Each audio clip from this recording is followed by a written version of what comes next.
یہ ہم سب لوگوں کے لیے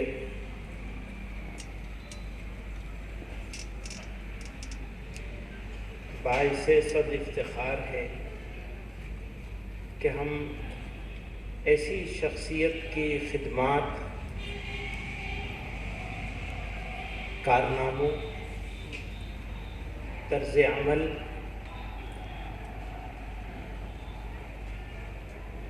اور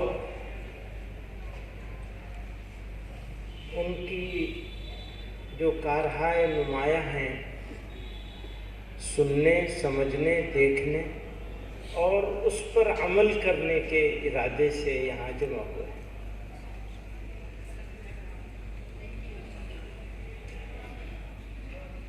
جیسی وہ شخصیت تھے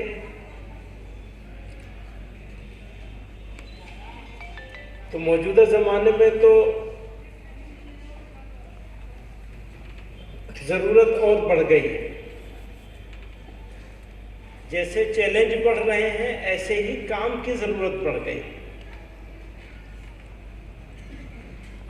اور کام افراد کرتے ہیں، اور وہ افراد کام کر سکتے ہیں جن میں صلاحیت ہوتی ہے، اور صلاحیت اللہ تعالیٰ ان میں پیدا کر دیتے ہیں جو کام کرنے کا ارادہ کرتے ہیں۔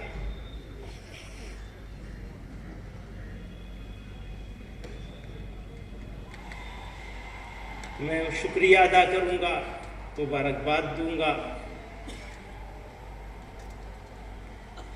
مولانا حبیب اللہ صاحب کو کہ انہوں نے اس پروگرام کو منعقد کیا، اور اس کتاب کے مرتب کہ انہوں نے سب لوگوں کی طرف سے، مفتی عبدالخالق صاحب نے ایک طرح سے جو کفایہ تھا ہمارے اوپر اس کو ادا کیا۔ ہمارا بچپن تھا، مجھے مولانا زاہد صاحب رحمۃ اللہ علیہ کے جنازے میں بھی شریک ہونے کا موقع ملا، سعادت ہوئی۔ تو طالب علم کا زمانہ تھا، بہت زیادہ واقفیت نہیں تھی، لیکن ان کا جس طرح آنا جانا تھا اس کو دیکھا ہے، اور اپنے والد اور اپنے شیخ کے ساتھ ان کا جو جوڑ تھا، جو محبت تھی، وہ بھی دیکھی، اور اس پورے خاندان کو تعلق ہے۔ اور یہ بھی ہے کہ ہم یہ سمجھتے ہیں کہ وہ صرف اس خاندان کے نہیں تھے، بلکہ ہم سب لوگ ایک پریوار ہیں، ایک خاندان ہے، وہ ہم سب کے تھے۔ جو جنون تھا، جو جوش تھا، جو جذبہ تھا کام کرنے کا،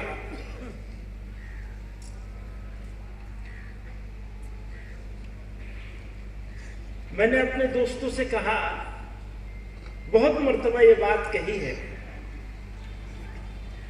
کہ ہمارے والد نے رحمت اللہ علیہ کو ہم نے اپنے گھر میں ایک والد کی طرح نہیں بلکہ ایک مہمان کی طرح دیکھا۔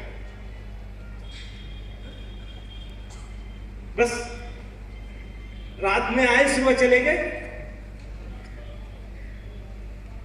آخری زمانہ جب تھا، جب معذور ہو گئے تھے،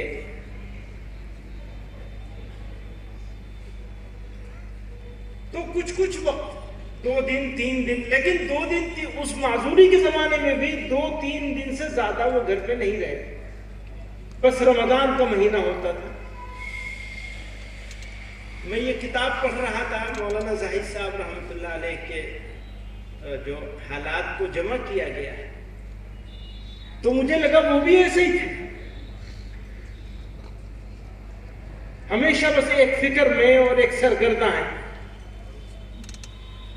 کبھی یہاں ہے، کبھی یہاں ہے، کبھی یہاں ہے، کبھی یہاں ہے۔ تو اپنی زندگی کو، اپنی زندگی میں اپنی اولاد کو، اپنے خاندان کو، اپنے کام کو، اپنی خوشیوں کو، اپنے آرام کو، ساری چیزوں کو تج کر اللہ کی رضا کے لیے قوم کے نام وقف کر دینے والے لوگ تھے. وہ اس مبارک جماعت کے لوگ تھے. اور یہ سرمایہ ہے ہمارا. میں ایک بات اور کہنا چاہتا ہوں، حالات کیسے بھی آ جائیں، آج ہماری مرضی کے حالات نہیں ہیں، لیکن ہمارا امتحان ہے. اس امتحان سے گھبرانا نہیں ہے اور سبق لینا ہے اپنے اکابر سے، بزرگوں سے جو چلے گئے لیکن راہ عمل چھوڑ گئے. یاد رکھیے، جنہوں نے اپنے اکابر اور بزرگوں کی تاریخ کو نظر انداز کر دیا وہ بھٹک گئے، وہ گمراہ ہو گئے. اگر گمراہی سے بچنا ہے تو بزرگوں کی تاریخ کو، بزرگوں کے واقعات کو، بزرگوں کے طرز عمل کو مضبوطی سے پکڑ کے رکھنا ہوگا. اور جب ہم اس کو پکڑے رہیں گے انشاءاللہ ناکام نہیں ہو سکتے. حالات تو کبھی کے دن بڑے ہوتے ہیں، کبھی کی راتیں بڑی ہوتی ہیں، ہوتا ہے نا. کبھی کے دن بڑے ہوتے ہیں، کبھی کی راتیں بڑی ہوتی ہیں، اس سے کیا گھبرانا. اور اگر اللہ نے ایمان کی دولت سے نوازا ہے تو یہ ناممکن ہے کہ امتحان. تم ایسا سمجھتے ہو کہ تم ایمان والے کہلاؤ گے اور آرام سے رہ جاؤ گے، یہ کیسے ہوگا؟ پر اپنے آپ کو سدھارنا بھی ہوگا، اپنی ذمہ داری کا احساس بھی کرنا ہوگا، پہچاننا ہوگا ہماری ذمہ داری کیا ہے. وہ کون لوگ تھے کہ جنہوں نے اپنے آرام کو، راحت کو، اپنے گھر کو، اپنے پریوار کو، خاندان کو، سب کو تج دیا، اللہ کے راستے میں اپنے آپ کو قربان کر دیا. تو میں آپ حضرات سے جو تذکرے ہوتے ہیں لوگوں کے، ایک کتاب کی شکل میں چیز آپ کے سامنے آئی.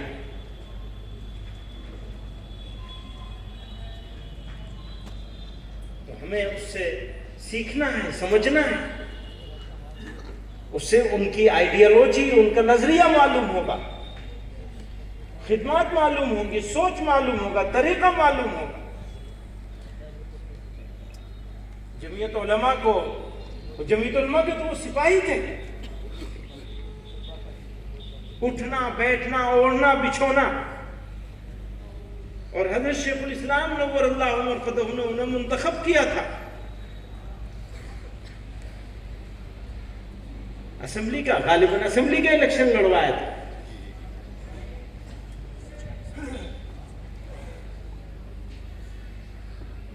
آزادی سے 1 سال پہلے.